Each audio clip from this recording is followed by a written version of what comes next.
Hello, everyone. Welcome to Cursed Chronicles, and I'm here to help you unwind tonight. I know many of you use this video to fall asleep, so before we begin, take a moment to like this video and subscribe to the channel. It really means a lot. Now get comfortable, relax, and let the sound of the rain guide you as we dive into tonight's stories. Sweet dreams, or perhaps something more chilling awaits. The storm had been relentless for hours, pelting the windshield of Elena's car as she drove up the winding path to the desolate property she had inherited but never visited. Her great aunt, a woman she had only met in passing during childhood, had left her the sprawling mansion known as Blackthorn Manor, a place shrouded in mystery and whispered warnings. Locals in the nearby village spoke of the house with a mixture of fear and superstition, claiming it was cursed, its long-abandoned halls a breeding ground for the restless spirits of its tragic past. Built in the late 1800s by a reclusive industrialist, Victor Blackthorn, the mansion stood as a monument to his eccentricity and descent into madness. The story went that Victor had delved into dark rituals after his young daughter disappeared within the house, her fate never uncovered. Many claimed to hear her cries echoing in the dead of night, though no one dared to stay long enough to investigate. As Elena finally reached the wrought iron gates, tangled with ivy and rusted from years of neglect, a shiver ran down her spine, though the chill had little to do with the storm. She pushed them open, their screech piercing the silence, and drove toward the looming structure. The mansion emerged from the fog like a beast waking from slumber, its spires jagged against the darkened sky, windows glinting like unblinking eyes. The air around it felt heavier, as though saturated with a history that refused to let go. She stepped out of the car, clutching her coat against the biting wind, and approached the massive oak doors. The knocker, shaped like a snarling wolf's head, seemed almost alive under her touch. With a creak that could have awakened the dead, the door swung open as if welcoming her, or daring her to enter. Inside, the grand foyer stretched out in eerie silence, the air thick with dust and the faint scent of decay. A massive chandelier hung above, its crystals grimy and cobwebbed, casting fractured reflections against the dark wooden walls.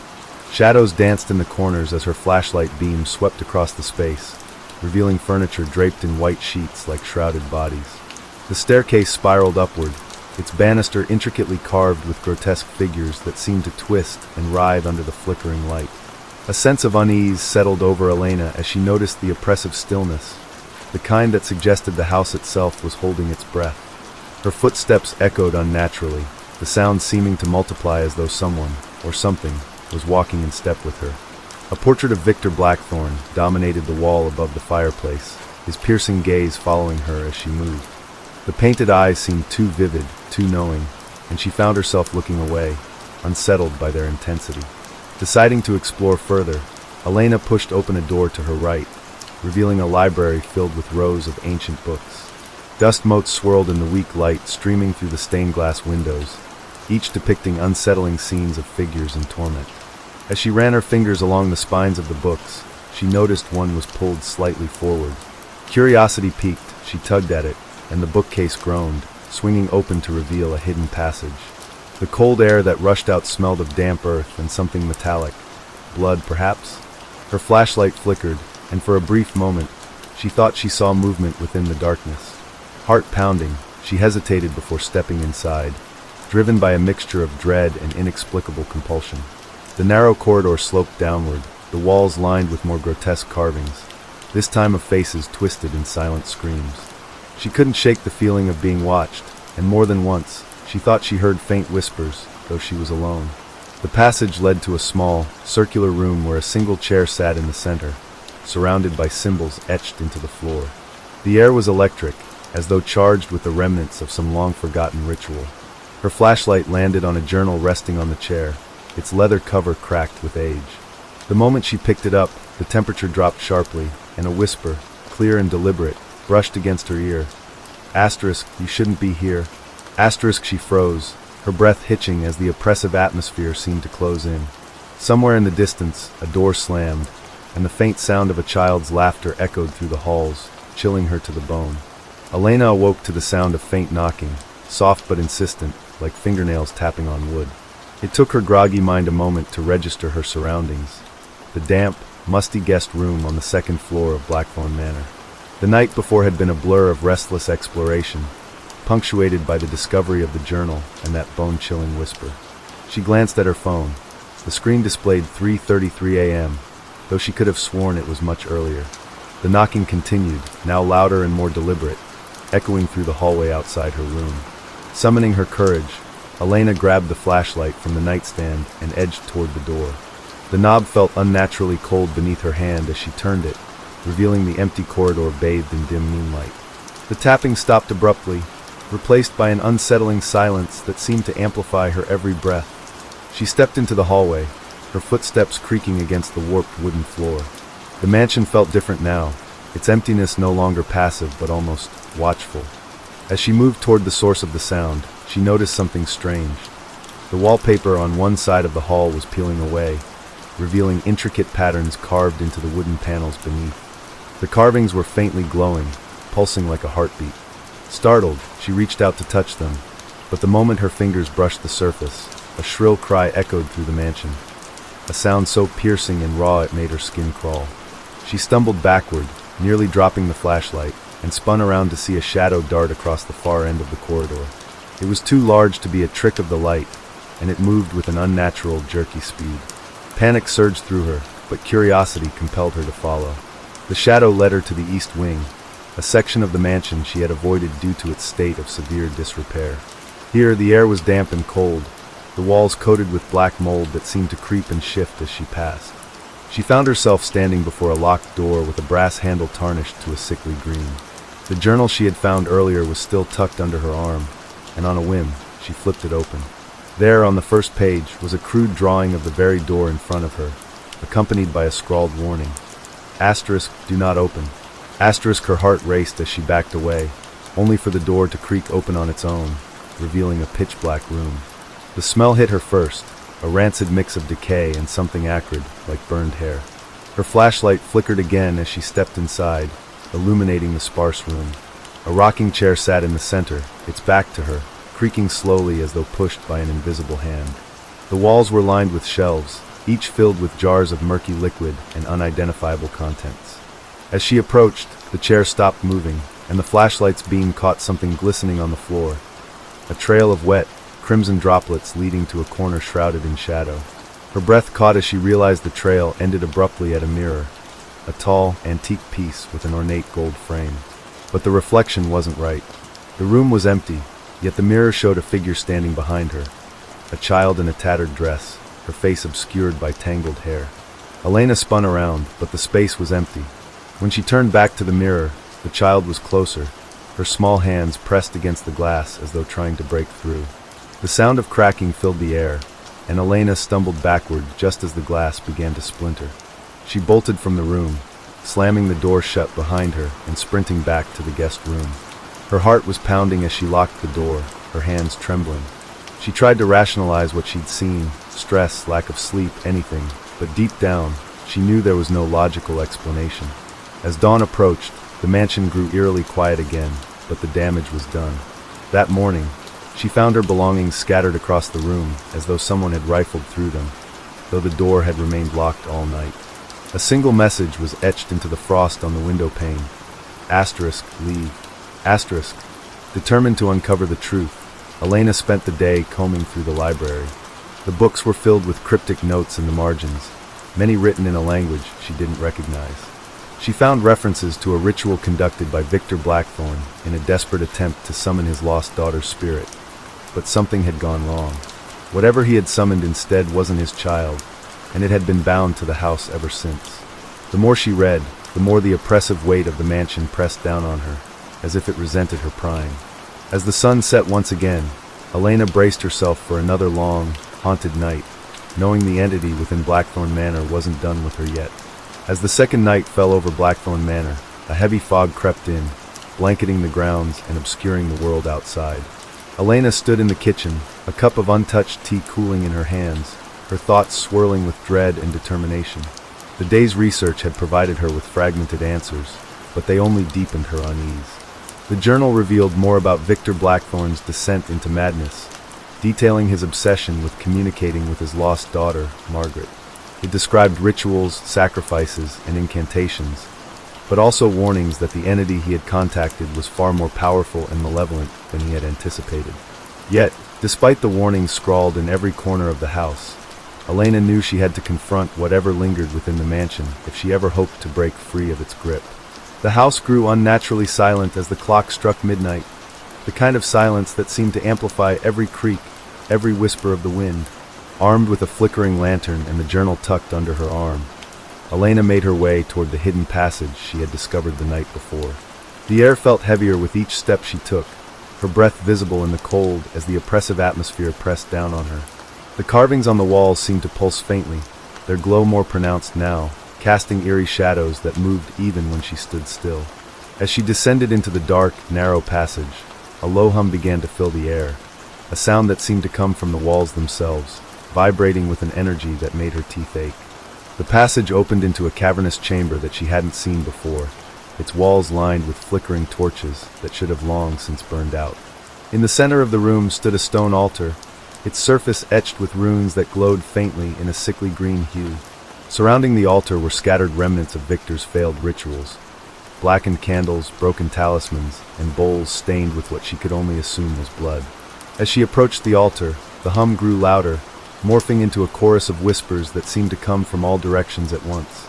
The voices were fragmented, overlapping, some pleading, others mocking, all of them filling her mind with a cacophony that made it hard to think. She placed the journal on the altar, flipping through the pages in search of the ritual's details, her hands trembling as the whispers seemed to grow more frenzied. "Margaret," she called out, her voice echoing in the chamber.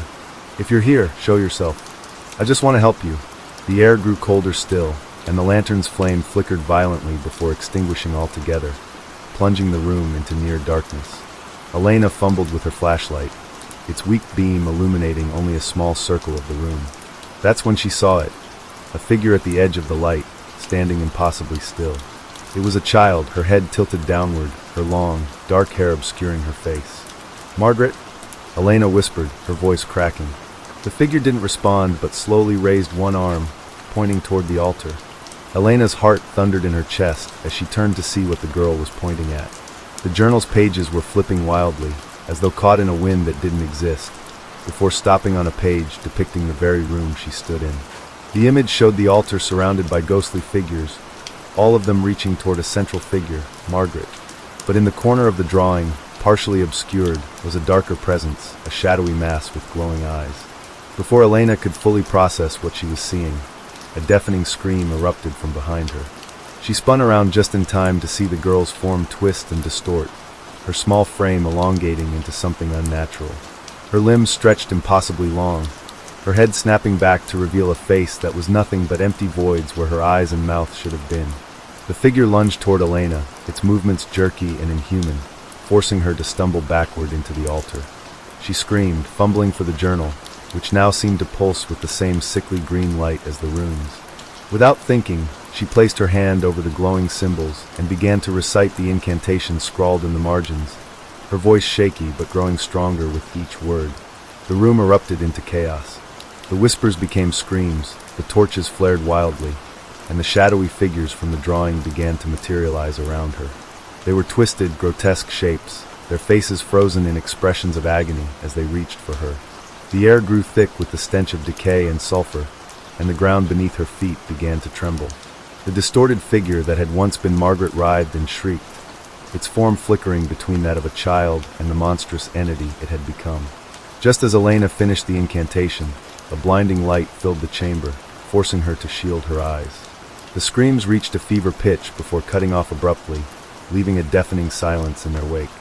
When she dared to open her eyes, the room was empty save for the altar and the faintly glowing journal. The oppressive weight in the air was gone, replaced by an eerie stillness that felt almost peaceful. Elena collapsed to her knees, her body trembling as the adrenaline faded. She glanced at the journal, now open to a blank page. The glowing runes faded to nothing. For a brief moment, she thought it was over. But as she stood to leave, a faint, childlike giggle echoed through the chamber, sending a chill down her spine. She turned back to the altar, where the faint outline of a handprint had appeared on the surface, small, delicate, and unmistakably Margaret's. Elena spent the next morning poring over the journal, the events of the previous night replaying in her mind like a broken record.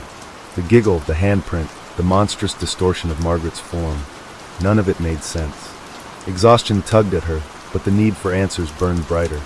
The journal, once a cryptic tome of scattered notes, now seemed to shift and rearrange its contents as though responding to her touch. New passages appeared where blank pages had been, each revealing fragments of Victor Blackthorn's descent into madness. She learned that Margaret's disappearance wasn't a tragic accident as the villagers believed. It was deliberate. Victor, consumed by grief and desperation, had sought to channel forbidden powers, offering his daughter as a sacrifice to summon a being he believed would grant him immortality and power. The being he summoned, however, wasn't a benevolent entity but a primal force, a creature older than humanity itself, a being of malice and chaos that had no name, only an insatiable hunger for pain and suffering. The ritual hadn't killed Margaret outright, but had tethered her to the creature, binding her spirit to the mansion as its unwilling emissary. Victor's writings became increasingly erratic, detailing his futile attempts to reverse what he had done. He spoke of nights filled with whispers, of shadows that moved of their own accord, and of Margaret appearing to him in her distorted form, pleading for release. In the final pages of his entries, Victor described the entity's true nature. It wasn't merely haunting the house. It was feeding on it, growing stronger with each generation that entered its walls. As the realization sank in, Elena felt a cold dread settle over her. Margaret wasn't the threat. She was a victim, a pawn in a far greater game. The true danger was the entity itself, the very force that Victor had unleashed and failed to contain. It had been manipulating events from the beginning, using the mansion as a trap to lure in unsuspecting victims and feeding on their fear and despair. Elena thought back to the eerie sense of being watched, the oppressive atmosphere, the way the house seemed almost alive. It was all the entity's doing. Her thoughts were interrupted by the sound of footsteps echoing from the hallway outside the library. They were slow and deliberate, each one sending a shiver down her spine. She grabbed the flashlight and peered into the corridor, but it was empty. The footsteps stopped abruptly, replaced by a low, guttural growl that seemed to vibrate the very walls of the house. She backed away, clutching the journal tightly, when the growl morphed into a voice, a deep, resonant sound that spoke directly to her mind rather than her ears. "You should have left when you had the chance," it said, each word dripping with malice. The house began to tremble, and Elena stumbled as the floorboards buckled beneath her feet. The lights flickered wildly, and the air filled with a deafening hum, as if the house itself was screaming. Shadows began to coalesce in the corners of the room, forming grotesque shapes with too many limbs and faces that seemed to shift and melt like wax. The entity was no longer hiding. It was making itself known. Elena's flashlight flickered and died, plunging the room into darkness. In the silence that followed, she heard a faint sound, the soft sobbing of a child. "Margaret," she called out, her voice trembling. The sobbing grew louder, coming from somewhere deeper within the house. Desperate for answers, Elena followed the sound, navigating the twisting hallways by touch and the faint glow of the carvings on the walls. The sobbing led her to a room she hadn't seen before, a small nursery filled with dust-covered toys and a crib draped in tattered lace. In the center of the room stood Margaret, her back to Elena. "You have to help me," the girl whispered, her voice filled with sorrow. Elena approached cautiously, but before she could respond, the room grew icy cold. Margaret turned to face her, and for the first time, Elena saw her clearly. The child's face was pale and gaunt, her eyes filled with tears, but beneath her sorrow, there was something else, fear. "It's here," Margaret said, her voice trembling. The walls of the nursery began to warp and twist, the floral wallpaper peeling away to reveal a pulsating black mass that oozed and writhed like a living thing. The air was thick with the stench of decay, and the whispers returned, louder and more insistent. The mass began to take shape, forming into a towering figure that loomed over both of them. Its body was a shifting amalgamation of shadow and flesh, its face an ever-changing void of mouths and eyes that never stayed in the same place. The entity radiated a malevolent energy that made Elena's skin crawl, her very soul feeling as though it were being dragged toward it. Margaret clung to her arm, her small hands trembling. "It won't let me go," she cried, her voice barely audible over the cacophony of sounds emanating from the creature. Elena realized that the entity wasn't just feeding on the house. It was feeding on Margaret, using her as a conduit to anchor itself to this world. If she didn't act now, both of them would be consumed. Summoning every ounce of courage she had left, she opened the journal and flipped to the final page. There, scrawled in Victor's desperate handwriting, was a ritual meant to banish the entity back to the void. But it came with a warning. The ritual required a living sacrifice to seal the gateway. The entity roared, its many mouths opening wide to unleash a deafening scream that shook the room. The floor began to crack, revealing a swirling abyss beneath them. Margaret's grip tightened, and Elena made her decision. She began to chant the incantation, her voice shaking but growing stronger as the words filled the room. The entity thrashed and writhed, its form beginning to unravel as the ritual took effect. The air grew heavy with pressure, and Elena felt her strength waning. As she neared the final words of the chant, the entity lashed out, its shadowy tendrils wrapping around her and dragging her toward the abyss. Margaret screamed, her voice piercing through the chaos. With one final burst of strength, Elena completed the incantation, and the room was engulfed in blinding light. The last thing she saw was Margaret's tear-streaked face, mouthing the words, "Thank you." When the light faded, Elena found herself alone in the nursery. The room was silent, the air still. The black mass was gone, and the carvings on the walls had faded into nothingness.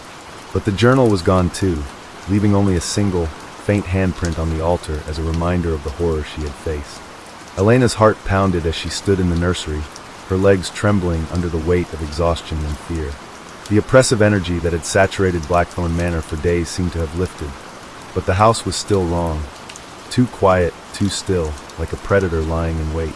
The small handprint on the altar and Margaret's whispered "thank you" lingered in her mind, giving her hope that she had succeeded in freeing the girl from the entity's grasp. But her instincts screamed that it wasn't over yet.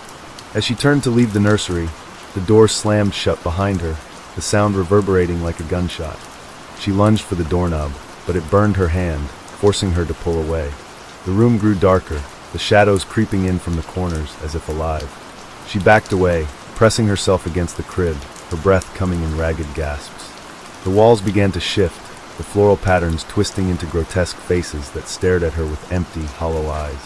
"You can't leave," a voice growled, deep and guttural, filling the air with its venom.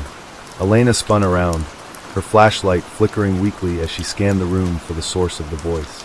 The shadows converged in the center of the nursery, forming into a tall, shapeless figure that radiated malice. It wasn't the same entity she had banished. It felt smaller, weaker, but no less dangerous. It was as if the house itself had come alive, desperate to hold on to her, its last victim. "You brought the light, but you can't extinguish the darkness," the voice hissed, its form stretching toward her like an ink blot spreading across paper. Panic surged through her as the room began to collapse inward. The walls groaned and buckled, the floor splitting apart to reveal a bottomless void beneath. The crib disintegrated into splinters, and the toys scattered across the floor melted into pools of black tar. She had to escape, but the door wouldn't budge, and the windows were now bricked over as if they had never existed. The house was sealing her in, determined to consume her soul as it had so many others before her. Desperate, Elena remembered the journal's earlier passages. Victor Blackthorn had written of a secret passage leading out of the house, hidden somewhere in the east wing. She hadn't explored that area fully, fearing its crumbling state and the overwhelming sense of dread it exuded. But now it was her only chance. Clutching the flickering flashlight, she ran toward the nursery door and slammed her shoulder into it. The wood splintered under the force, and she tumbled into the hallway, the shadows slithering after her like hungry predators. The east wing was colder than she remembered, the air thick with the stench of decay. The hallway seemed to stretch on endlessly, the walls lined with portraits of the Blackthorn family. The faces in the paintings twisted and contorted as she passed, their eyes following her with an unsettling intensity. She reached the end of the corridor and found a narrow staircase leading downward, its steps covered in dust and cobwebs. The faint memory of Victor's description resurfaced. Asterisk, a path for the desperate, where even the house cannot follow. Asterisk. She descended the staircase, the air growing heavier with each step. The flashlight flickered erratically, casting jagged shadows that danced on the walls. At the bottom of the stairs, she found herself in a narrow stone passageway, its walls damp and slick with moss. The whispers returned, faint at first but growing louder, their tone pleading rather than malevolent. They sounded like the voices of the house's past victims, begging her to save them or warning her to turn back. The passage twisted and turned, each step feeling like a mile as the walls seemed to close in around her. Just as she began to doubt if the tunnel would ever end, she stumbled upon a door made of iron, its surface etched with the same runes she had seen on the altar. Her hands trembled as she pushed it open, revealing a small circular chamber lit by a single beam of moonlight streaming through a crack in the ceiling. In the center of the room was a pedestal, atop which sat a strange artifact, a black, crystalline orb that seemed to pulse faintly with an inner light. The whispers grew deafening as she approached the orb, their tone shifting from pleading to urgent, warning her not to touch it. But the moment she stepped into the chamber, the door slammed shut behind her, and the ground began to shake. The shadows from the house spilled into the room like a flood, coalescing into a monstrous form that towered over her. "You cannot leave," it roared, its voice shaking the very foundation of the room. Elena realized the orb was the key, the anchor that kept the house alive and tethered to the entity's lingering power. If she destroyed it, the house's hold on her and its other victims would break. But she also knew that doing so could collapse the tunnel and trap her inside forever. The monster lunged at her, its tendrils of shadow slamming into the ground where she had stood moments before. With no time to hesitate, she grabbed a jagged rock from the ground and swung it at the orb with all her strength. The moment the rock struck the crystal, a deafening crack filled the room. The orb shattered into countless shards, each one disintegrating into ash before it hit the ground. The shadows screamed, their forms writhing and dissipating like smoke caught in a gale. The chamber began to collapse, chunks of stone falling from the ceiling as the walls caved inward. Elena sprinted back toward the passage, dodging falling debris as the tunnel crumbled around her. She burst out of the house moments before it imploded, the entire structure folding in on itself with a deafening roar. She stumbled into the overgrown garden, collapsing onto the cold, damp grass as the dust settled. Blackthorn Manor was gone, reduced to rubble and ash, the entity and its curse seemingly destroyed along with it. For a moment, Elena lay there, staring up at the night sky, the stars shining brighter than she had ever seen. The oppressive weight that had clung to her since she entered the house was finally gone. But as she sat up, she noticed something in the palm of her hand, a small shard of the black crystal, its surface still faintly pulsing with light. Elena sat in the moonlit garden, the faint hum of the crystal shard in her hand, sending a shiver down her spine. Her chest rose and fell with ragged breaths, her body aching from the ordeal, but her mind buzzed with unease. The shard was warm to the touch, its faint light pulsating like a heartbeat, a reminder that although the house was gone, its curse might not be entirely broken. Exhaustion threatened to overtake her, but she forced herself to her feet. The rubble of Blackthorn Manor smoldered in the darkness, a ghostly mist rising from the ruins and curling through the skeletal trees. Something about it felt wrong, as if the house had left behind an echo, a shadow of its former self that refused to fade entirely. Elena stumbled back toward her car, which was still parked on the overgrown path leading to the manor. The night was eerily silent, save for the occasional rustle of leaves in the wind. As she approached the vehicle, she froze. Scratched into the dusty windshield were 4 words. Asterisk, it's not over yet. Asterisk, her heart sank as she backed away, clutching the shard tighter. Her first thought was that someone else had followed her to the house, another victim, perhaps, but the woods were empty. The message, she realized, wasn't a threat from someone alive. It was a warning. She climbed into the car and started the engine, her hands shaking so badly that she almost dropped the keys. The headlights pierced the darkness, revealing the narrow dirt road that wound through the forest. As she drove, the oppressive feeling of being watched crept over her again, the same sensation that had haunted her inside Blackthorn Manor. She glanced in the rearview mirror and saw movement, shadowy shapes darting between the trees, keeping pace with her car. The drive felt endless, the forest seeming to stretch on forever, the narrow road twisting and turning as if trying to confuse her. She tightened her grip on the wheel, her knuckles white as she pressed harder on the accelerator. Just as the tension became unbearable, the forest thinned, and the lights of a small gas station appeared on the horizon. Relief washed over her as she pulled into the parking lot, the engine sputtering to a stop. The station was deserted, the fluorescent lights flickering faintly above the pumps. Elena stepped out of the car, the cool night air biting at her skin. She walked toward the convenience store, hoping to use the phone inside to call for help. But as she reached the door, it opened on its own, the bell above it jangling softly. The inside was dimly lit, the aisles lined with shelves of dusty products that looked like they hadn't been touched in years. "Hello," she called out, her voice echoing in the empty space. There was no response, but she felt a strange pull, as if something was guiding her toward the back of the store. She hesitated, every instinct screaming at her to leave, but the shard in her hand began to glow brighter, pulsing in rhythm with her quickening heartbeat. Against her better judgment, she followed the pull, her footsteps echoing on the worn linoleum floor. At the back of the store, she found a doorway that hadn't been there moments before. Beyond it was a narrow staircase leading downward, the walls lined with the same runes she had seen in Blackthorn Manor. A cold dread settled over her as she descended, the air growing colder with each step. The staircase ended in a small, circular chamber much like the one beneath the house, but this one was empty except for a pedestal in the center. On it rested another crystal orb, identical to the one she had destroyed, its surface swirling with dark energy. The whispers returned, louder and more insistent, filling her mind with overlapping voices. "You thought you could destroy it," one voice sneered, its tone mocking. "But you only freed it," another hissed. The orb pulsed brighter, and the room began to tremble. Elena realized with dawning horror that the destruction of Blackthorn Manor hadn't banished the entity. It had released it, untethering it from the house and allowing it to spread its influence freely. The shadows in the room began to coalesce, forming into a towering figure that loomed over her. It was the entity, but it was no longer confined by the limitations of the house. Its form was more defined now, its many faces and limbs shifting in a constant, grotesque dance. "You carry a piece of me," it growled, its voice reverberating through the chamber. "And through you, I will endure." Elena staggered backward, clutching the shard as the entity advanced.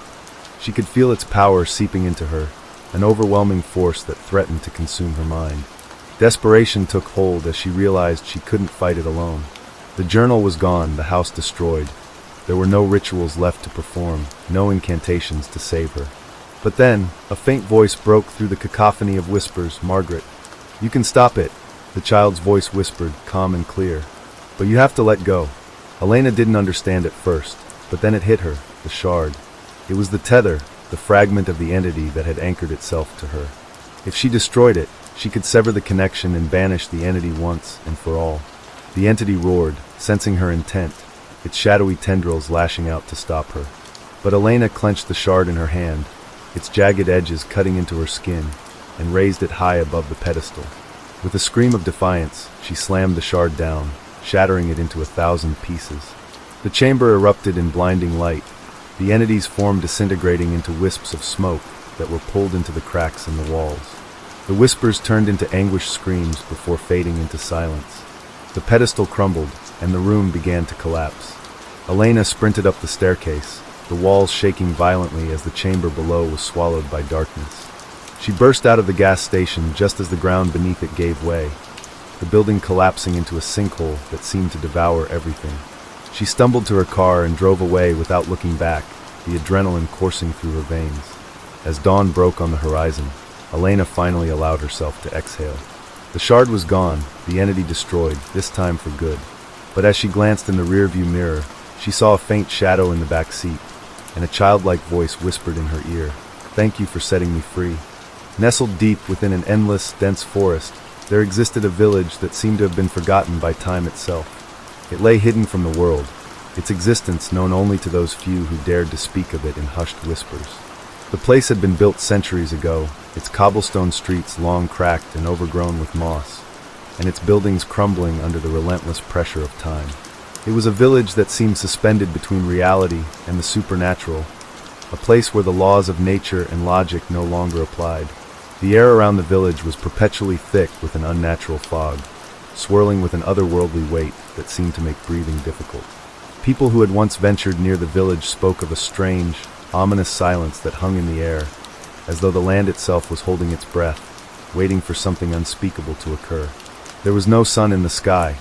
Even during the day, the clouds were so thick that it felt as if it were always twilight, and the occasional streak of lightning would light up the sky in violent bursts, casting eerie shadows across the landscape.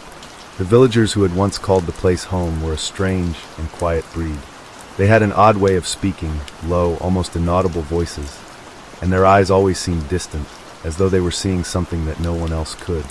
Their faces were pale, and their movements were slow and deliberate, as if every motion was carefully measured. The few outsiders who had dared to pass through this forsaken place reported a sense of unease, a feeling of being watched, even when there was no one around. They spoke of strange, half-heard whispers that would echo through the trees at night, and many claimed to hear footsteps following them, only to turn around and find no one behind them. The village was said to have no known origin, and despite its history, few could remember when it had first been established. Yet, the stories surrounding it always seemed to coincide with the rise and fall of strange, supernatural occurrences. Some said that it was cursed, that a dark power had once gripped the land and had never let go. Others believed that the village itself was a gateway to another world, one far darker and more twisted than anything that could be comprehended by the living. The buildings in the village had long been abandoned, their doors and windows shattered by time and neglect.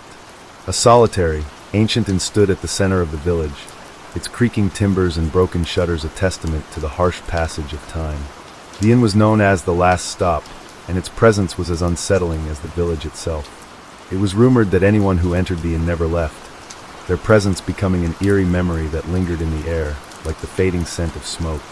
Some claimed that the inn had been built atop a burial ground, and that the restless spirits of the dead had never left. They said the spirits had taken the souls of those who entered, feeding off their fear and growing stronger with each passing year. Those who visited the inn often spoke of strange phenomena, doors slamming shut by themselves, cold gusts of wind blowing through cracks in the walls, and a haunting melody that seemed to come from nowhere. Ethan was one such individual who had heard these tales, his curiosity piqued by the stories that seemed to grow with each telling. A passionate lover of horror and the supernatural, Ethan had read everything there was to know about the village and its cursed reputation. His mind was filled with images of ghostly figures and creatures lurking in the shadows, and he was determined to discover the truth for himself. His friends had warned him against it, but the thrill of exploring the unknown was too tempting to resist. Ethan packed his bags, made his way to the village, and arrived late one autumn evening, when the fog was thick and the air smelled of damp earth. The moment he stepped out of his car, the temperature dropped, and the oppressive silence wrapped itself around him like a cold embrace. He had come prepared, equipped with a flashlight, a camera, and a journal to document his findings, but nothing could have prepared him for what he would find in that forsaken place. The inn loomed ahead, its dark silhouette barely visible through the thick fog. As he approached, he noticed the faint glow of light coming from inside. It was an odd sight, considering the fact that no one had lived in the village for decades. His heart raced with anticipation as he reached the door, the wooden frame groaning in protest as he pushed it open. Inside, the inn was eerily quiet, save for the soft creaking of the floorboards beneath his feet. The air was musty, heavy with the smell of decay, and the walls were lined with faded portraits of long-dead villagers, their eyes following him as he moved deeper into the building. The light he had seen from the outside turned out to be a single candle flickering on a table in the far corner, casting long, twisted shadows that seemed to dance in time with the shifting light. Ethan took a step forward, his pulse quickening as a chill ran down his spine. He had heard stories of a strange, otherworldly melody that played within the inn, a tune so haunting that it would drive those who heard it mad. As if on cue, the faint strains of a violin reached his ears, soft and mournful, echoing through the empty hall. Ethan froze, his breath catching in his throat as the music seemed to grow louder, closer, and yet he saw no one. He turned in place, searching for the source of the sound, but the room remained as empty as it had been before. His fingers tightened around the flashlight, but the beam of light did little to cut through the oppressive darkness that clung to the walls.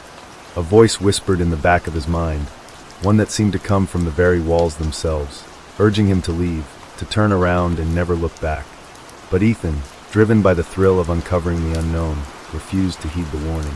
He moved deeper into the inn, his senses heightened, each step bringing him closer to the heart of the mystery that lay within. Little did he know that the village, with all its darkness and horror, had already begun to claim him as its next victim. The moment he had crossed the threshold, the village had decided his fate. As Ethan ventured deeper into the inn, the atmosphere grew heavier, more oppressive, as though unseen eyes were watching his every move. The music from the violin became louder, more distinct, yet the source remained elusive, as if it were playing from the very walls themselves. His fingers trembled slightly, gripping the flashlight tighter as he navigated the decaying hallway. The walls, once adorned with portraits of forgotten ancestors, now seemed to distort as he moved. The faces in the portraits, once serene, had transformed into grotesque, contorted expressions of anguish, their eyes wide and hollow, following him with an eerie intensity. Each step he took felt as though it resonated with the very bones of the building, a thudding echo that reverberated deep into the hollow spaces of the inn, amplifying the feeling of being trapped. Ethan paused in the center of the room, trying to calm his nerves. The air seemed to thicken, and with each breath, the suffocating weight of dread pressed further against his chest. He turned the flashlight's beam to the floor, noticing a trail of dust that seemed undisturbed, as if the inn had not been entirely untouched by time. But as his eyes adjusted to the dim light, he noticed something peculiar: an old wooden door, partially ajar, at the end of the hallway. A faint, unnatural light seeped from the crack, casting long, distorted shadows across the walls. The violin music grew louder, now in a discordant frenzy, as if urging him toward the door. Despite the growing unease gnawing at him, Ethan felt an irresistible pull to the room beyond. With a breath caught in his throat, he stepped toward the door, his body tense with anticipation. As he pushed the door open, an overwhelming wave of cold air greeted him, sending a shiver down his spine. The room was bathed in the faint glow of candles, their flames flickering wildly, casting bizarre and shifting shadows on the walls. In the center of the room stood a large, ornate mirror, its surface tarnished and cracked. It was an ancient thing, its edges carved with intricate designs that twisted in unnatural patterns, giving the mirror an almost alive quality. Ethan's reflection seemed warped in the glass, distorted in ways that didn't align with his own movements. His body appeared slightly elongated, and his face was pale, with hollow eyes that seemed to stare back at him with an unsettling intensity. But when he blinked, the image blinked back at him, though the reflection seemed to move with a delay, as though it was not entirely his own. The feeling of unease intensified, crawling up his spine like an insidious presence. Suddenly, the violin music stopped, leaving an eerie silence that hung in the air like a thick fog. Ethan's heart raced in his chest, and a sudden, inexplicable compulsion overtook him. He found himself walking toward the mirror, each step feeling as though it was not entirely his own. The closer he got, the more his reflection seemed to shift, its eyes growing darker, its expression more sinister. A soft whisper filled the air, though there was no one else in the room. It was a voice, low and menacing, speaking in a language that Ethan couldn't understand, but that felt alien, ancient, and full of malice. Before he could pull himself away, the mirror seemed to pulse, as if something was pushing against it from the other side. The reflection of his hand, now trembling uncontrollably, reached out and placed itself on the glass. At that moment, the mirror seemed to respond. Its surface rippled like water disturbed by a stone. Ethan gasped as he felt a cold, clammy hand grasp his own, not from the outside, but from within the mirror itself. It was as if the reflection had come alive, pulling at him, its fingers sharp and icy. He yanked his hand away, but it felt as if the mirror had a hold on him, its pull growing stronger with every second. Panicking, he turned to run, but the door slammed shut with a deafening crash, trapping him inside. The room grew colder, the air now thick with the pungent scent of decay and something far worse, something foul and putrid like rot. The shadows on the walls began to writhe and stretch, as if they were alive, reaching for him with twisted, skeletal hands. Ethan stumbled backward, his heart pounding in his chest, as his mind struggled to make sense of the madness that was unfolding before him. A low, guttural growl echoed through the room, emanating from the mirror, and Ethan turned to face it, only to see the glass darken, the surface now completely black, as if it were a doorway to something far worse. Out of the darkness, a shape began to form, slowly and agonizingly, as if it were struggling to free itself from the confines of the mirror. The figure emerged with an unsettling slowness, its body twisted and malformed, its features a grotesque mockery of human form. Its eyes glowed with a sickly yellow light, and its mouth stretched open impossibly wide, revealing rows of jagged, razor-sharp teeth. The figure let out a sound like the scraping of bone on stone, as it took its first step into the room. Its feet made no sound, yet Ethan could feel its presence in the pit of his stomach, an overwhelming force of pure malevolence. His legs felt like lead, his body frozen in place, as if something beyond his control had taken over. The figure took another step, its form now fully out of the mirror, its twisted limbs contorting unnaturally as it advanced toward Ethan. The room seemed to close in on him, the walls contracting, the shadows thickening. The air grew thick with an unbearable pressure, as if the very weight of the room itself were pressing down on him. Ethan's breath caught in his throat as the figure reached out toward him, its cold fingers brushing against his face. His skin burned where it touched, a sharp pain shooting through him, but his body refused to move. The whispers grew louder, more frantic, until they were no longer whispers but a deafening cacophony, each voice distorted and filled with torment. In that moment, Ethan understood. The village had never been abandoned. It had been waiting for him, waiting for anyone foolish enough to enter. The mirror was no mere reflection. It was a gateway, a doorway between worlds, and what was on the other side was hungry. Ethan's mind raced as the entity's cold fingers brushed his face, sending waves of searing pain through his skin. The figure's grotesque form loomed over him, its eyes glowing a sickly yellow that pierced through the suffocating darkness. As its mouth stretched wider, revealing rows of jagged teeth, a sound emerged, something between a hiss and a scream, as though the very essence of the creature had been distilled into that one horrifying noise. The air around him vibrated, the walls of the room bending and warping in response to its presence. It was as if reality itself was trembling at the arrival of this dark being. For a moment, Ethan felt paralyzed, caught between the need to run and the unrelenting terror that held him in place. His heart pounded so loudly in his chest that it drowned out the cacophony of whispers and screams that filled the room, each voice distorting and contorting as it fought to escape the confines of the entity's prison. The figure in front of him, this nightmarish creature that seemed to emerge from the very bowels of hell, did not speak with words, but with sheer, unrelenting malice. Its eyes, endless pits of darkness, reflected an eternity of suffering, as though it had been trapped for centuries, waiting for someone, anyone, to free it. And Ethan, with his reckless curiosity and obsession with the supernatural, had unknowingly opened the door. The entity took a step forward, its twisted form lurching toward him, moving with an unnatural fluidity that defied physics. The floor beneath Ethan's feet groaned, as if the very building was reacting to the presence of the creature, its foundations shaking, the walls cracking. The mirror that had once been the barrier between their worlds seemed to pulse with each movement, and Ethan could feel the faintest tug in the pit of his stomach, a pull toward the mirror, as though it were calling him, trying to draw him in. The whispers that had once been a soft murmur now grew louder, more desperate. Ethan could make out words in the chaotic chorus, fragmented phrases like help, escape, and join us. They were not voices of the living, but of those who had been claimed by the entity long ago. The realization struck him like a blow. This being was not just a creature from another world. It was a force that consumed, that devoured the souls of the living, trapping them within the mirror, using their energy to fuel its endless hunger. With each passing moment, the air grew colder, the temperature dropping so rapidly that Ethan could see his breath fogging in front of him. His skin crawled as the room began to feel alive, the shadows stretching and shifting like tendrils, moving with purpose, reaching for him. The figure before him took another step, and Ethan's pulse quickened. He felt as if he was being slowly suffocated, the weight of the creature's presence pressing down on him, crushing him under its unholy power. His mind was in chaos, unable to comprehend what was happening, but he knew instinctively, that he could not allow this thing to claim him. He couldn't become just another whisper in its eternal prison. Ethan's body screamed for him to run, but his legs felt like stone, his feet frozen to the floor.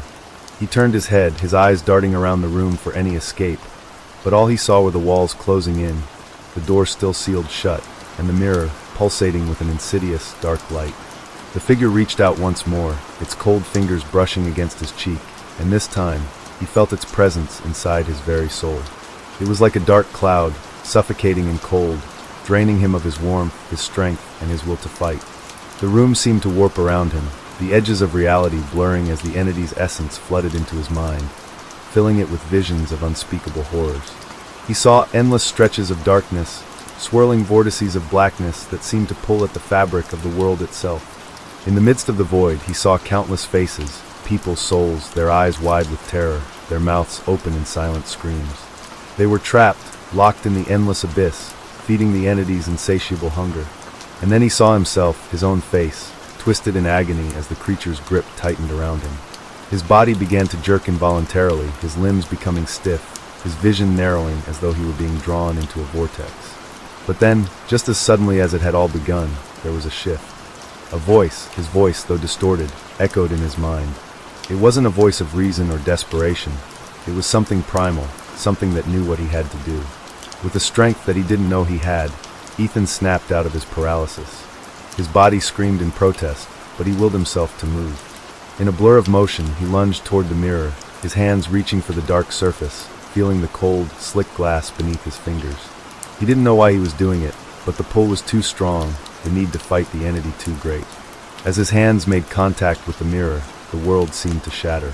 The glass trembled, crackling under his touch, and for the briefest of moments, he saw a glimpse of something beyond the surface.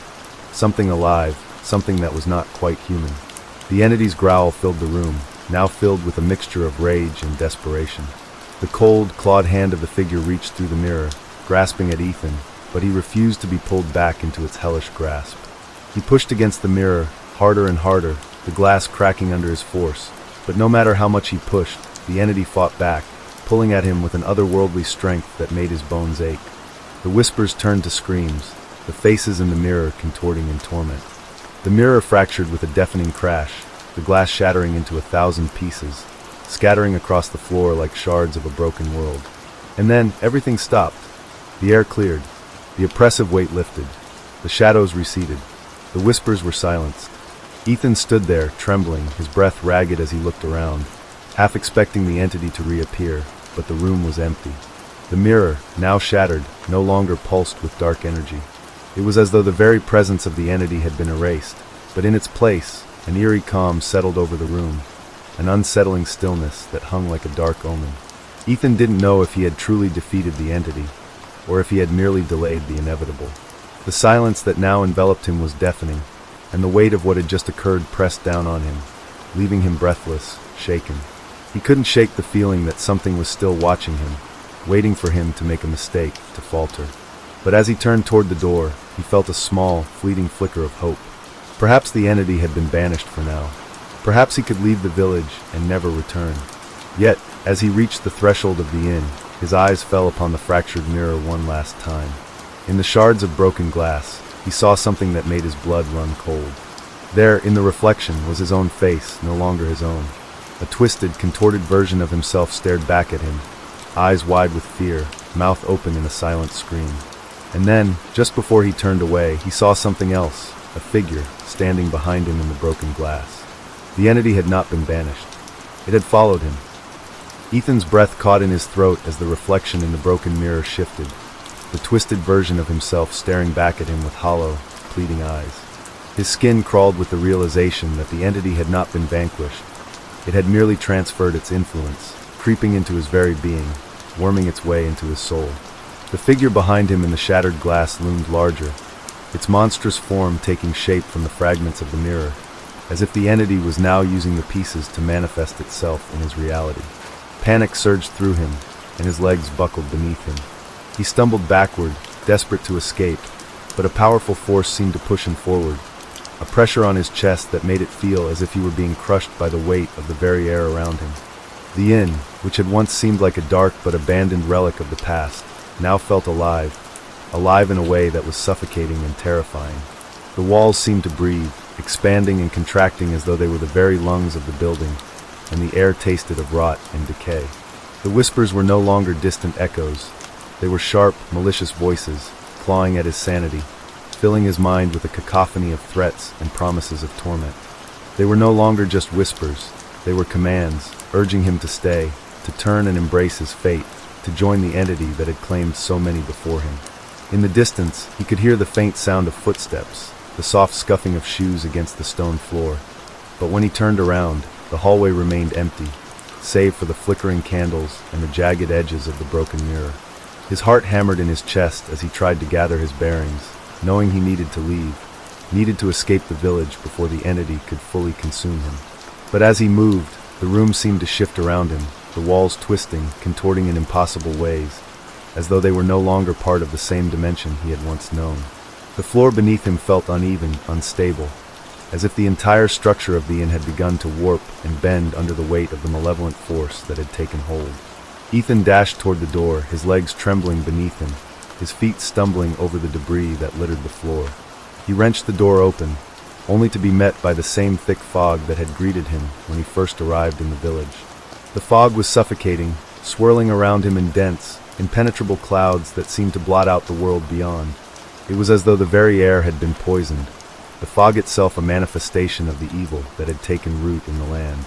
He could feel it pressing in on him, smothering him, as if the fog were alive and determined to keep him trapped in the village forever. With a frantic glance behind him, he saw the inn's door slam shut, its hinges creaking in protest, as if the building itself were locking him in. He turned his back to the door, now filled with a sense of urgency and dread, and began to run down the winding, cobblestone streets. But the village was not what it had seemed. What had once appeared to be a crumbling, abandoned place now felt like a living nightmare, a labyrinth designed to ensnare him at every turn. The fog swallowed him whole, reducing his visibility to mere feet in front of him, and the once cracked streets now seemed to stretch on endlessly, the same broken buildings appearing again and again as if mocking his desperate attempt to leave. Ethan stumbled forward, panic rising in his throat, the realization dawning that he had not truly escaped. The village itself was alive, its twisted, haunted nature bending the rules of reality, distorting the world around him to keep him locked within its grasp. It was a place that did not follow the laws of physics or time, a place that existed outside of any normal human understanding. As he ran, he could feel something pulling at him, an invisible force tugging at his soul, guiding him down the same narrow, fog-choked streets no matter how hard he tried to break free. The whispers continued, louder now, overlapping in a maddening chorus. They were no longer just voices. Now they were images, flickers of faces that appeared in the fog, eyes wide with terror, mouths stretched in silent screams. They were the lost souls of the village, doomed to wander the endless streets for eternity, their bodies twisted and rotting, their faces frozen in a moment of horror. Ethan felt the ground beneath him shift, and when he looked down, the cobblestones had turned into a slick, wet surface, covered in thick, black mud that seemed to cling to his feet, holding him in place. His heart pounded in his chest as the sensation of being dragged back grew stronger, and he forced himself to take another step, then another, each movement slower than the last. Suddenly, a low, guttural growl echoed through the fog, sending a chill of terror down his spine. It was the entity. He knew it instantly, the presence that had been haunting him, following him, watching him from the shadows. He spun around, the fog swirling violently, and for a moment he caught sight of something in the distance, something large and hulking, its silhouette barely visible against the shifting mist. It moved with purpose, its form gliding through the fog, growing larger and more distinct with every passing second. Ethan's pulse quickened as the shape neared, and he instinctively knew that it was not human. It was the entity, taking physical form once again, its dark, twisted body emerging from the fog like a nightmare given flesh. The growl turned into a deafening roar, and Ethan turned, pushing his body to the limit, sprinting forward with every ounce of energy he had left. The fog seemed to thicken in response, pushing back against him, and the more he ran, the more the village twisted, each corner becoming more distorted, each street more impossible. The entity was closing in on him, its presence undeniable, its hunger unbearable. As Ethan rounded a corner, he collided with something hard, an invisible barrier that seemed to stretch across the path. He slammed into it, pain shooting through his chest, but it was not physical pain. It was as if the very air had solidified, a wall of pressure and cold that pressed him back. He gasped, trying to regain his balance, but the fog closed in tighter around him. The village itself was trapping him. He could feel it now, the pull of its twisted reality, the dark magic that bound it to the earth. The whispers grew louder still, their voices reaching a fever pitch, each one urging him to give in, to stop running, to surrender. The ground beneath him shifted once more, and he fell to his knees, exhausted, his body broken. The walls of the village pressed in on him, the fog choking the life out of him, and in that moment, Ethan understood. The village was alive. The entity, its influence, its essence, had seeped into every inch of this forsaken land. There was no escape. Not anymore.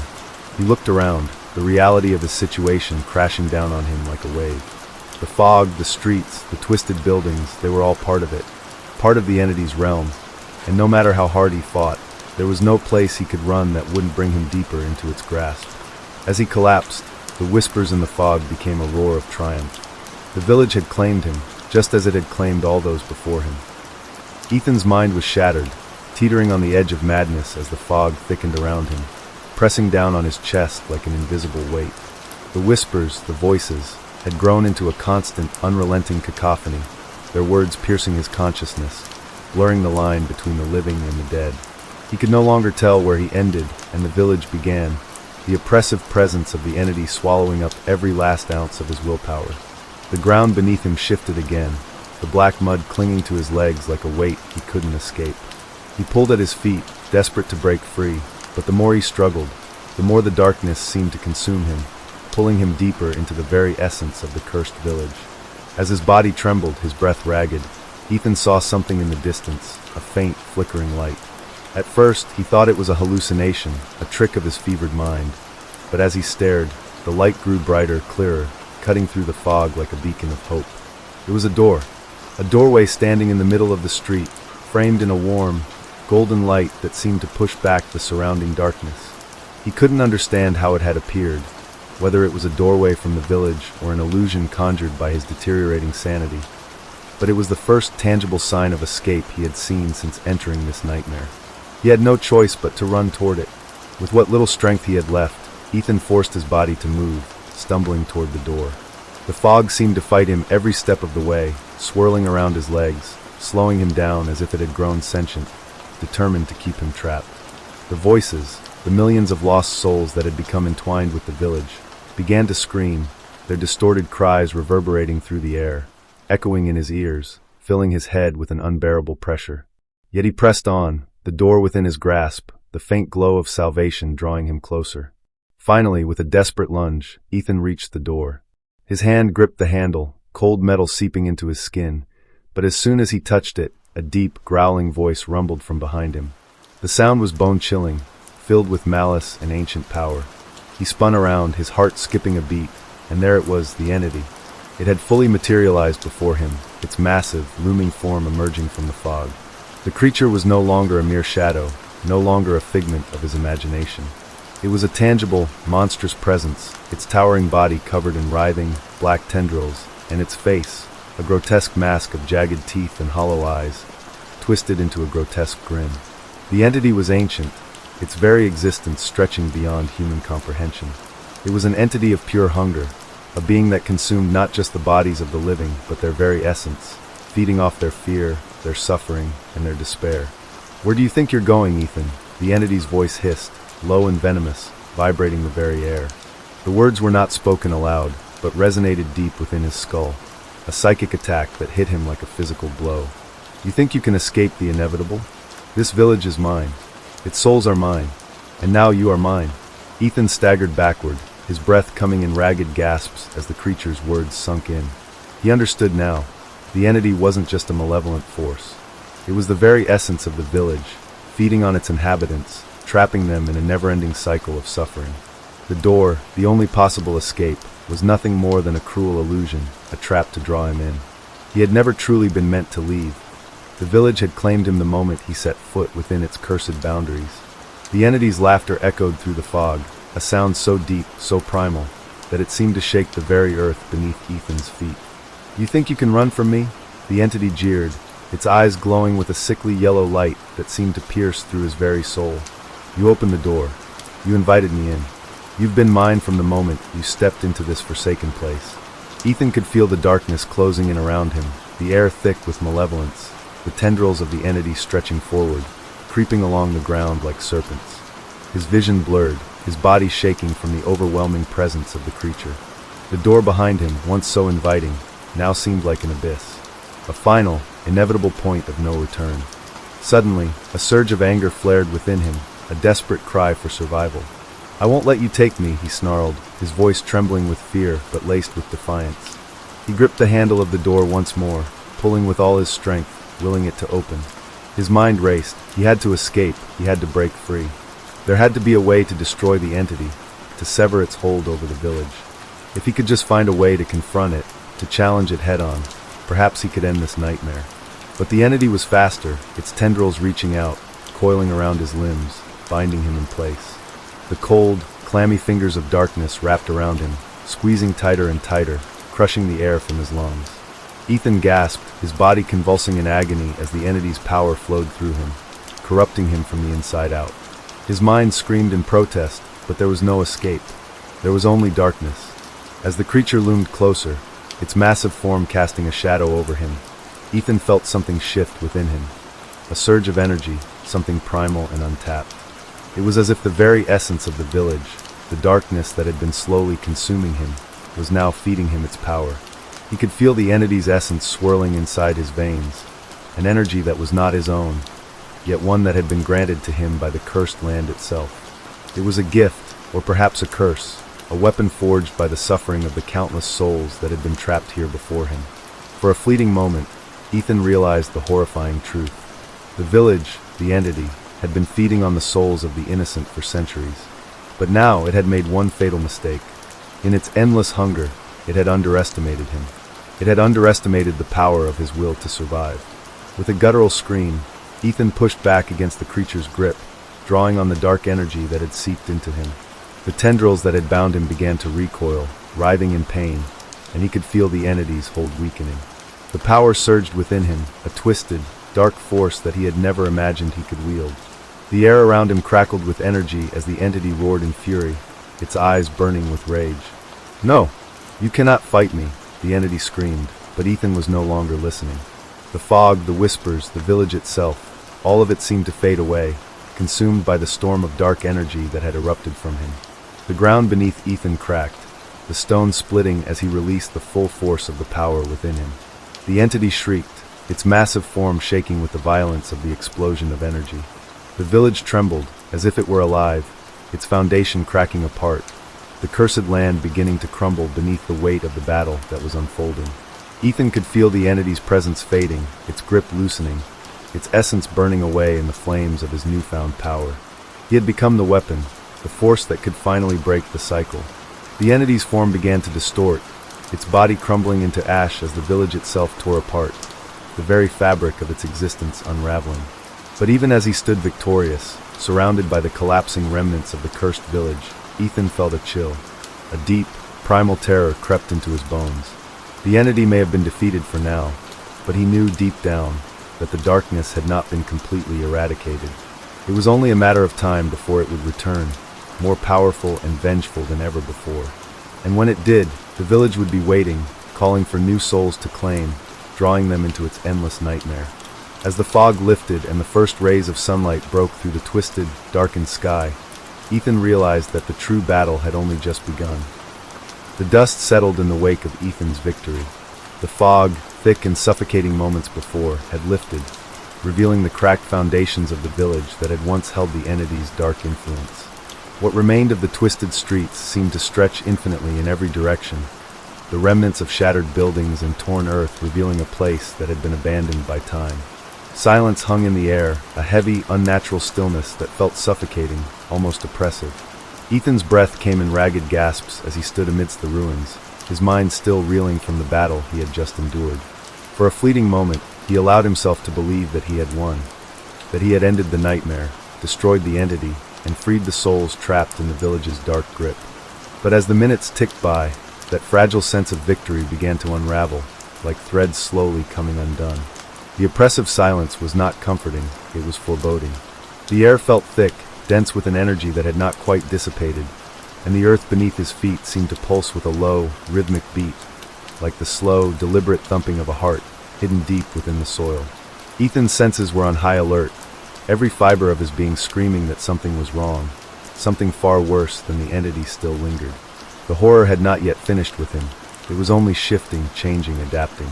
As he stood frozen, a faint sound reached his ears, so subtle at first that he thought he had imagined it. A soft, almost imperceptible scraping, like nails dragging across stone. It echoed through the hollow streets, reverberating through the remains of the village, growing louder with each passing second. His heart began to race once more, the hairs on the back of his neck standing on end. Ethan spun around, his eyes scanning the debris-strewn streets for any sign of movement. There was nothing, only the twisted remnants of the village and the silence that felt more like a waiting presence, watching him from the shadows. The scraping sound grew louder, more insistent. It was coming from the direction of the village square, where the largest of the ruined buildings stood, its skeletal structure jutting out from the broken earth like a decayed monument. Ethan's pulse quickened as he made his way toward the square, each step feeling heavier, as though the ground itself was resisting his movement. The closer he got, the more the air seemed to thicken, becoming oppressive, suffocating. He reached the village square, his eyes drawn immediately to the center. There, half buried in the dirt and rubble, was a large, ancient stone pedestal, its surface carved with symbols that seemed to writhe and twist, as if they were alive. The stone was cracked, aged, but unmistakably important. It radiated an aura of power, a dark and ancient power that Ethan could feel even from a distance. The scraping sound was now unmistakable, the noise emanating from beneath the pedestal. It was as though something was trying to claw its way free, something far older and far more dangerous than the entity he had just defeated. Ethan approached cautiously, his every instinct warning him to turn back. But he couldn't. He needed to know. He needed to understand why, despite the apparent defeat of the entity, the horror in this village had not ended. Reaching out, he placed his hands on the cold, jagged surface of the pedestal, feeling a wave of energy course through him. It was like a shock to his system, a jolt of terror that shot through his body, locking his limbs in place. The pedestal cracked open with a sudden, deafening sound, the stone splitting down the middle as something began to emerge from within. It wasn't the entity, not exactly. What crawled from the pedestal was something far more ancient, a presence that had been buried deep beneath the village long before the entity had ever made its presence known. This new horror was something older, something primal. Ethan stumbled back, his heart pounding in his chest as the thing emerged. It was humanoid in shape, but its body was twisted, its limbs far too long, its skin stretched tight over its bones, translucent and sickly. Its eyes were enormous, black pits of emptiness, and its mouth, when it opened, was a yawning abyss that seemed to contain the very darkness of the world. The thing was like a shadow, a nightmare made flesh, and as it rose from the pedestal, the ground trembled beneath its weight. The scraping sound had ceased, replaced by a low, guttural moan that reverberated through the air like the death rattle of the earth itself. The thing before him stretched its elongated arms toward the sky, its fingers curled into claws, as if it were awakening from a long slumber. It was the embodiment of an ancient evil, a force that had existed long before the entity had ever come into being. Ethan realized, with a sickening clarity, that the village was not merely a home for the entity. It was a prison built to contain this creature, this thing that had been bound beneath the earth for eons. And now it was free. The air around him seemed to crackle with energy, the village square warping and twisting as if reality itself was bending to accommodate the creature's presence. Ethan felt his strength faltering, the energy that had sustained him earlier now draining from him, leaving him weak and disoriented. His breath caught in his throat as the creature turned its enormous, empty eyes toward him, its mouth stretching into a smile that sent a cold shiver down his spine. "You think you have won?" the creature rasped, its voice a low, hissing sound that echoed in his mind. "Foolish mortal, you have only released me. The entity you fought was but a puppet, a tool to bring you here. But I am the true master of this place. The village was never meant to be destroyed. It was meant to keep me bound." Ethan's body trembled with the realization. The entity had not been the true terror of the village. It had merely been the creature's servant, its jailer. The real horror had been locked away for centuries, buried beneath the earth, waiting for the day when it would be freed. And now that it had been freed, nothing could stop it. The village itself, with all its twisted streets and haunting remnants, had been created to hold this creature in place. Its destruction would only serve to awaken it. The creature took a step toward him, its long, bony legs creaking as if they had not moved in centuries. Its mouth opened wider, the darkness within it swallowing the very light around him. Ethan's heart raced as he tried to back away, but the village seemed to shift around him, trapping him in place. The ground beneath his feet cracked open, the earth splitting as if the very land was coming alive, responding to the creature's command. "You cannot escape," the creature murmured, its voice now a low, hypnotic whisper that seemed to seep into his very soul. "You are a part of this now, a part of the cycle. Just as the others before you, you will never leave. You will never escape." Ethan's body froze as the creature reached out, its claws brushing against his skin. And in that moment, he understood. This village, this nightmare, was not just a place. It was a cycle, an endless loop of torment, where souls were drawn in, consumed, and reborn, only to be drawn back in again. The horror would never end, because it was a part of the land itself, woven into its very fabric. The creature's grin widened as it whispered, "And you will never be free." As its claws sank into his chest, Ethan realized that he had never been able to escape. The village had always been waiting for him, and it would continue to wait, for an eternity, for an endless cycle, with no escape, no end, and no hope. And so, the village's darkness would live on.